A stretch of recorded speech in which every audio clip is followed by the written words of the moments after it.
Good morning students, welcome in my class. This is Satish Mahawar, class 6 mathematics.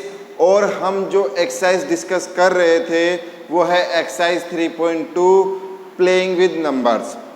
Question number 8 तक हमने discuss कर लिया था। Mostly students ने मुझे होमवर्क सेंड भी कर दिया मेरे व्हाट्सएप नंबर पर, व्हाट्सएप नंबर 9468818774। जिसने अभी तक सेंड नहीं किया मुझे होमवर्क अपना सेंड करें, मैं आपको चेक करके वापस रिटर्न कर दूंगा, ठीक है। अब 3.2 में क्वेश्चन नंबर 8 तक प्राइम नंबर के बारे में, कंपोजिट नंबर के बारे में, ट्विंस प्राइम नंबर के बारे में और उनके फैक्टर के बारे में कि उनको सम में कैसे रिप्रेजेंट करेंगे हमने कर लिया था। अब आज जो हम डिस्कस करेंगे वो है question number 9, state whether the true and false. True और फॉल्स बताना है। तो मैंने पहले भी कहा है ट्रू और फॉल्स का मतलब ये नहीं कि आपने पीछे से आंसर देखा और टीएफ लगा के छोड़ दिया। क्वेश्चन को समझना है, समझ के सोल्व करना है, फिर हमें बताना है कि वो ट्रू होगा या फॉल्स होगा। रटना नहीं है, डायरेक्ट नोटबुक में नहीं लिखना, पहले समझना है फिर आपको करना है, ठीक है बेटा। देखिए सबसे पहला ट्रू फॉल्स में देखिए, every natural number is either A prime और ए कंपोजिट नंबर। जितने भी नेचुरल नंबर हैं, जितने भी आपके नेचुरल कौन होते हैं? जो 1 से स्टार्ट हुए, 1 2 3 4 5 6 7 8 9 10। नेचुरल मतलब जो 1 से स्टार्ट हुए। तो क्या सारे के सारे प्राइम और कंपोजिट होते हैं क्या? 1 से स्टार्ट होने वाले कौन हुए? नेचुरल। 1 प्राइम नंबर होता है क्या? नहीं होता। प्राइम नंबर कहाँ से स्टार्ट होता है? 2 से। तो पहली कंडीशन में क्या आ गया? फॉल्स आ गया कि ये तो रॉन्ग है, ये स्टेटमेंट क्या है? रॉन्ग है। सेकंड पढ़ो, 1 is a prime number. Prime number 1 होता है क्या? नहीं। प्राइम नंबर कहाँ से स्टार्ट होता है? 2 से। तो ये भी क्या हो गया? फॉल्स हो गया। आ गई बात समझ में? थर्ड है, the smallest odd composite number is 9। ये आपसे कहना चाह रहा है जो स्मॉलेस्ट ओड कंपोजिट। पहले तो देखो कंपोजिट नंबर क्या बताया सतीश सर ने आपको? कंपोजिट नंबर बताया सर ने हमें जिनमें 2 या 2 से ज़्यादा फैक्टर हो। ऐसे नंबर्स जिनके 2 या 2 से ज़्यादा मोर देन फैक्टर हो, 2 या 2 से ज़्यादा फैक्टर। तो सबसे स्मॉलेस्ट ओड कौन सा? Smallest odd composite number 9। सही है क्या? देखते हैं। पहले ओड नंबर ले लो, 1 3 5 और 7। ये हुए 9 से नीचे। तो अब अगर मैं इनके फैक्टर करूं तो 1 के तो फैक्टर पॉसिबल नहीं। 3 को आप क्या लिख सकते हो ज़्यादा से ज़्यादा? 1 × 3 तो 2 फैक्टर हो गए, लेकिन 3 तो नहीं हुए ना। 5 को आप क्या लिखोगे ज़्यादा से ज़्यादा? 1 × 5 2 ही फैक्टर हुए। 7 को 1,7 2 ही फैक्टर हुए। तो 2 से ज़्यादा फैक्टर नहीं हो रहे। तो कंपोजिट नंबर होने के लिए कितने फैक्टर चाहिए? 2 से ज़्यादा, ठीक है। तो 2 से ज़्यादा कौन सा लोगे? देखते हैं अभी। 9 में देखो पॉसिबल है या नहीं। तो 9 पॉसिबल है या नहीं देखते हैं। 9 को आप लिखोगे 1,9 और 9 कब आता है? 3 × 3। तो आप लिख लोगे 1,3,9। पॉसिबल है 3 फैक्टर? पॉसिबल है या नहीं? तो सबसे स्मॉलेस्ट क्या है? ओड नंबर है ये कंपोजिट का, जिसके 3 फैक्टर पॉसिबल हैं।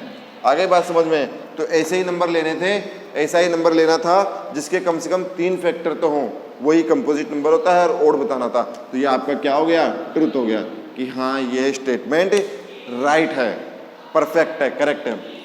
फोर्थ देखिए, 3 हो गए हमारे A B C। रटना नहीं है, फिर कह रहा हूँ समझ समझ के लिखना है। समझने से ही आपको पता चलेगा कि क्या स्टेटमेंट है क्या नहीं। The sum of any 2 prime numbers is always an even number. किन्हीं भी 2 प्राइम नंबर का सम करो। अब प्राइम नंबर कौन कौन से होते हैं? आपके लिए मैंने यहाँ लिखे थे 2 3 5 7 11। अब 2 प्राइम नंबर का सम करो। क्या कहना चाह रहा है? कि एक इवन नंबर आएगा। देख लेते हैं, 2 + 3, ये तो ओड आ गया। ये कहना चाह रहा है कि 2 प्राइम नंबर का सम करो, मतलब 2 नंबरों को जोड़ो और 2 कौन से होने चाहिए? प्राइम नंबर होने चाहिए। जब उनको ऐड करोगे, ऐड करने पर क्या आना चाहिए? इवन। इवन आ रहा है क्या? नहीं आ रहा सर जी। तो इवन नहीं आ रहा तो स्टेटमेंट क्या हो जाएगा? रॉन्ग हो जाएगा। मतलब ये क्या बोल रहे हैं आपसे? फॉल्स हो गया। ये क्या हो गया बेटा? फॉल्स हो गया, ठीक है। अब देखो, the product of any 2 prime number is always an odd number. किनका प्रोडक्ट? प्राइम नंबर्स का product. Product of prime numbers किसकी बात कर रहा है? Product of prime number, product का मतलब मल्टीप्लाई, दो प्राइम नंबर को मल्टीप्लाई करो तो क्या ओड नंबर आएगा क्या, देख लेते हैं अभी। 2 × 3 करो 6, ये तो इवन आ गया, तो ये भी क्या हो गया, फॉल्स हो गया। प्रैक्टिकली इसको प्रूफ करके देखो, रटना नहीं है, रट लोगे तो कुछ समझ में नहीं आएगा, ऊपर से जाएगा, पीछे से आंसर लिख दोगे, ये इसमें टी आ रहा है, इसमें एफ आ रहा है, इसमें टी आ रहा है, इसमें एफ आ रहा है, फिर बताओ क्या मतलब निकलेगा। ज़्यादा से ज़्यादा क्या होगा, लिखकर मुझे सेंड कर दोगे, मैं चेक कर दूंगा, लेकिन आपको तो समझ में नहीं आया ना लाइफ में। फिर आगे जब ये फ्यूचर में आएगा, प्राइम नंबर, कंपोजिट नंबर, क्या होता है प्रोडक्ट, क्या होता है सम, तो आप कर ही नहीं पाओगे। ऐसे ही बच्चे फिर 10th क्लास में आके परेशान होते हैं जब बोर्ड एग्जाम होता है। समझ रहे आप मेरी बात को। तो चीज़ों को समझो, क्वेश्चंस को समझो, फिर सॉल्व करो। बिना समझे अगर आप डायरेक्ट आंसर लिखोगे तो उसका कोई मतलब नहीं है बेटा, ठीक है।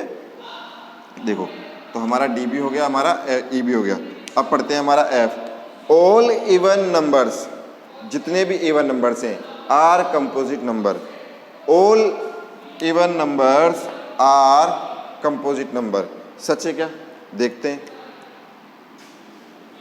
यहाँ ले लीजिए ऑल इवन, इवन कौन से हुए, 2 4 6 8 10, यही हुए even. All even numbers are composite, जितने भी इवन नंबर होते हैं क्या वो कंपोजिट नंबर होते हैं क्या। 2 लो, 2 को क्या लिखोगे, 1 और 2, मतलब मल्टीप्लाई करोगे 2 आएगा ना, तो 2 फैक्टर हुए, जबकि 2 से ज़्यादा फैक्टर होने चाहिए। तो पॉसिबल हुआ क्या, नहीं पॉसिबल हुआ, तो इसमें भी क्या लिखोगे, फॉल्स। क्या लिखोगे बेटा, फॉल्स, कि ये भी रॉन्ग है। अब आ जाओ लास्ट वाला, लास्ट वाला पढ़ते हैं। The sum of any 2 prime number can not be a prime number. कहने का मतलब किन्हीं 2 प्राइम नंबर का जब सम करोगे, किन्हीं 2 प्राइम नंबर का जब क्या करोगे, सम करोगे, उनको जोड़ोगे। प्राइम नंबर ले लो, मान लो 2 + 3, जोड़ दिया कितना आ गया, 5। तो number can not be a prime number, तो क्या वो प्राइम नंबर नहीं होगा क्या, तो क्या वो प्राइम नंबर नहीं होगा क्या। 5 क्या आ रहा है, प्राइम नंबर ही आ रहा है, प्राइम नंबर आ रहा है ना, मतलब ये स्टेटमेंट क्या हो गया, रॉन्ग हो गया। तो क्या आ जाएगा, फॉल्स आ जाएगा। आ गई बात समझ में। तो ये आपके ट्रू फॉल्स थे, इनको आराम से देखकर लिख लो। डायरेक्ट टीएफ नहीं करना, रफ कॉपी में समझ लो, फिर मुझे जब आप होमवर्क सेंड करोगे तो उसमें डायरेक्टली आप ऐसे लिख सकते हो, मुझे कोई प्रॉब्लम नहीं है, लेकिन आपको वो चीज़ें समझ में आनी चाहिए। डायरेक्ट रटी हुई चीज़ें मुझे भी अच्छी नहीं लगती, उनको समझना है, उनको समझकर लिखना है। आगे बात समझ में, लिख लीजिए जल्दी से, फिर आगे बढ़े। डन एवरीवन, ओके बेटा।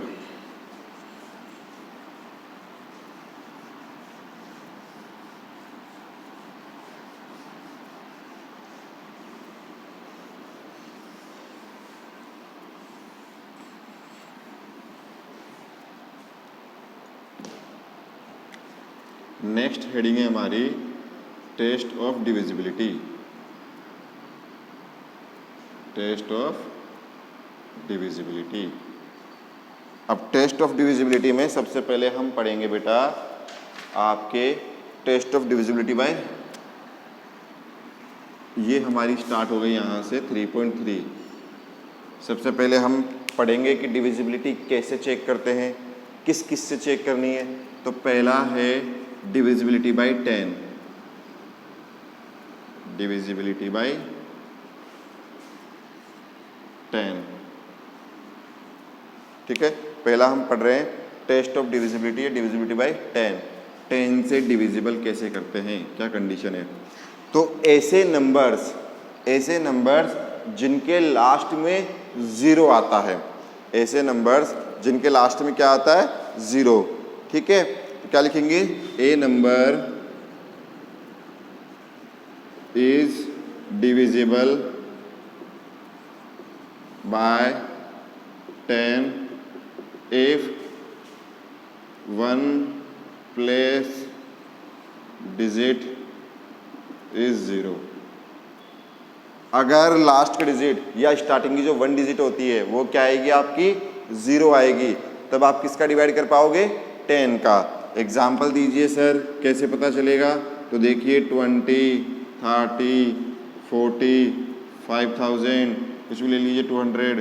तो जिनकी लास्ट की डिजिट क्या आती हो, 0 आती हो, वो किससे डिविजिबल होंगे, 10 से डिविजिबल होंगे। आ गई बात समझ में। दूसरा है हमारा डिविजिबिलिटी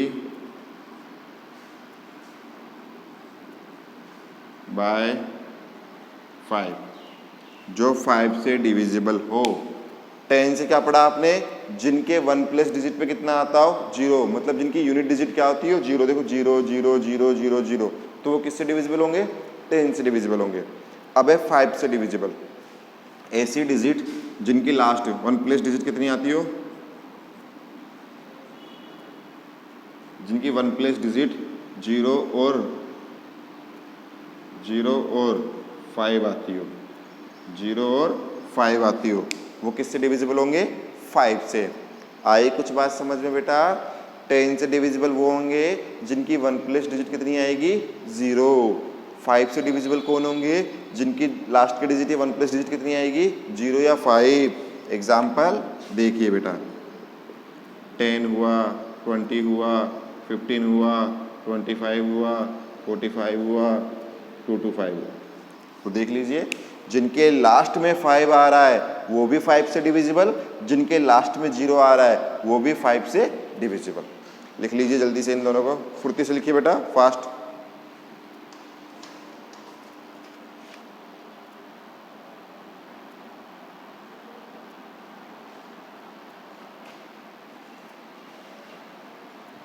लिख लिया, डन, आगे बढ़े, ओके बेटा।